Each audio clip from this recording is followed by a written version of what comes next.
Want to maximize points in Fantasy Premier League by creating the best formation? In this video, I will guide you step by step on how you can do that. First of all, open up any web browser and head over to fantasy.premierleague.com, or you can open the Fantasy League app.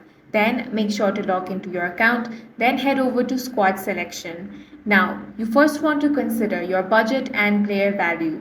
Choose high performing premium players in key position, but balance them with budget friendly picks who regularly play and score points. Next, focus on formation flexibility.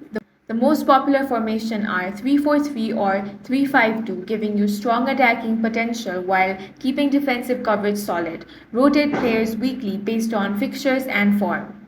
Don't forget captain and vice captain choices. Big players with consistent goal involvement, such as top forwards or midfielders who take penalties. A good captain choice can double your points. Finally, monitor injuries, suspensions, and fixture difficulty. Make transfers wisely and keep an eye on double game weeks to maximize point potential. Follow these steps and you will be able to create the best formation for FPL. And that's all for this video. If you found it useful, make sure to hit the like button and subscribe for more videos like this.